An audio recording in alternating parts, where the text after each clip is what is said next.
Assalamualaikum. Okey, kali ini kita nak memborak tentang spoiler terbaru dari manga One Piece chapter 1063. First kali saya nak minta maaf sebab untuk chapter One Piece iaitu 1062 dengan chapter Black Clover yang terbaru minggu lepas, saya tak dapat review sebab adalah beberapa urusan yang saya perlu uruskan. Tapi tak apa, untuk video kali ini kita teruskan dengan chapter yang terbaru, spoiler yang terbaru, dan nanti juga saya akan review balik untuk chapter yang terbaru bagi manga Black Clover untuk chapter yang seterusnya.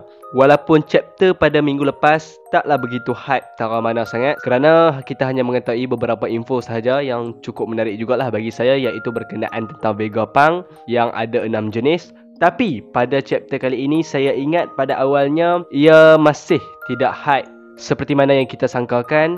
Namun Oda tidak melakukan perkara sebegitu kerana kita dapat melihat yang chapter kali ini akan mensajikan alur cerita yang cukup luar biasa kepada kita semua. Jadi saya pun tak sabar nak menceritakan apakah inti-inti ataupun isi-isi dalam spoiler kali ini.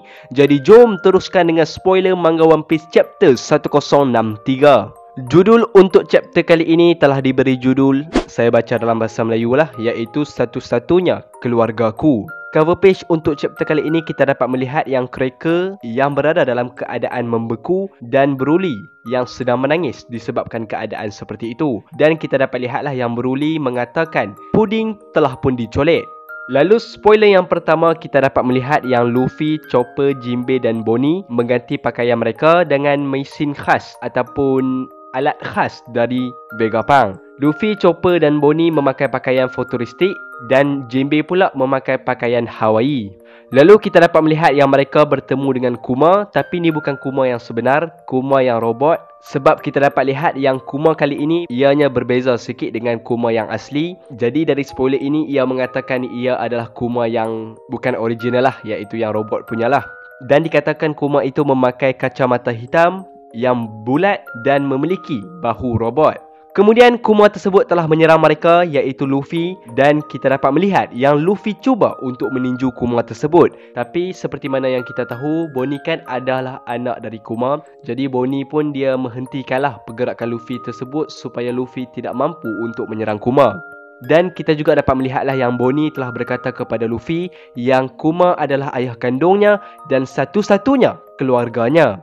Dan dalam masa yang sama kita dapat melihat flashback di mana Kuma yang lebih muda dia sedang memegang Bonnie ketika Bonnie masih kecil. Lalu spoiler ini juga mengatakan yang pada chapter kali ini kita tidak akan dapat melihat beberapa info berkenaan Zoro, Nami, Sanji dan yang lain-lain. Jadi bermakna pada chapter kali ini akan lebih berfokus kepada adegan yang sedang terjadi antara Luffy dan Bonnie lah.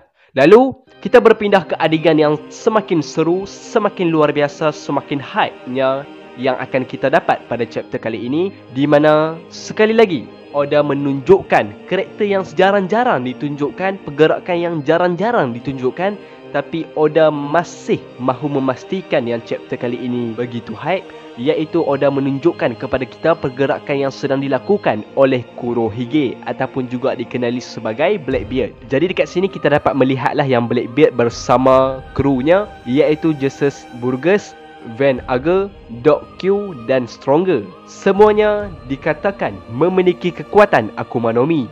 Yang pertama, Jesus Burgos dikatakan Akuma no Mi dia adalah Riki Riki no Mi, memiliki kekuatan yang tidak normal. Selain itu, Doc Q, Shiku Shiku no Mi, dia dapat membuatkan orang lain mendapat penyakit dari buah devilnya. Dan yang seterusnya, Van Ager, Wapu Wapu no Mi, iaitu kemampuan dari devil fruitnya adalah menteleport orang. Dan seterusnya adalah Stronger, buah devil fruitnya adalah Uma Uma no Mi, Mythical Swan model Pegasus. Jadi itulah beberapa Akuma no Mi yang kita akan tahu dari kru Blackbeard pada chapter kali ini. Kemudian kita dapat melihat yang Blackbeard dan krunya sedang mengepung Law di tengah laut. Tapi tidak lama setelah itu Law cuba melarikan diri, cuba mengkaburkan diri ke pulau yang lain yang lebih dekat.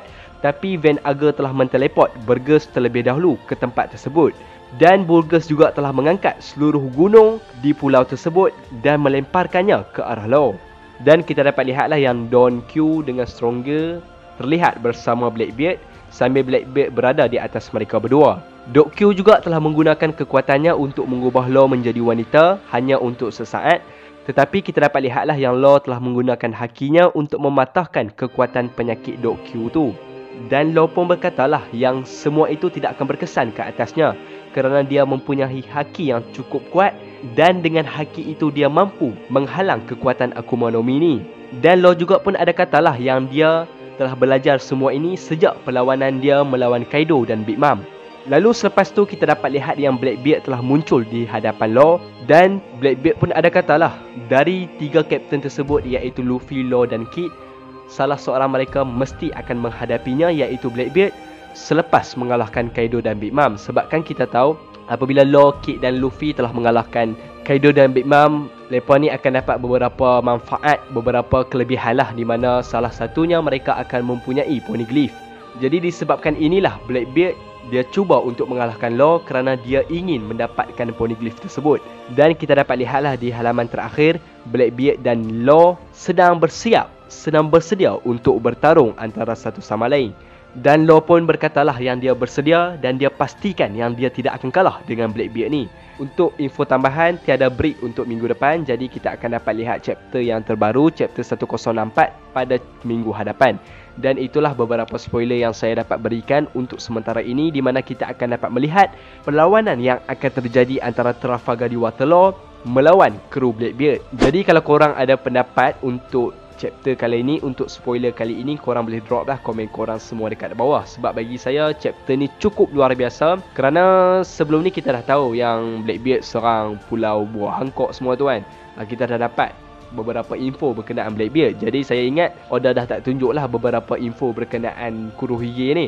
Tapi pada chapter kali ini Oda nak bawa lagi hype tu, di mana dia sekali lagi menunjukkan pertarungan yang akan berlaku antara Law melawan Blackbeard. Akhir kata, saya Bro Aiman. Thanks for watching. Assalamualaikum warahmatullahi wabarakatuh.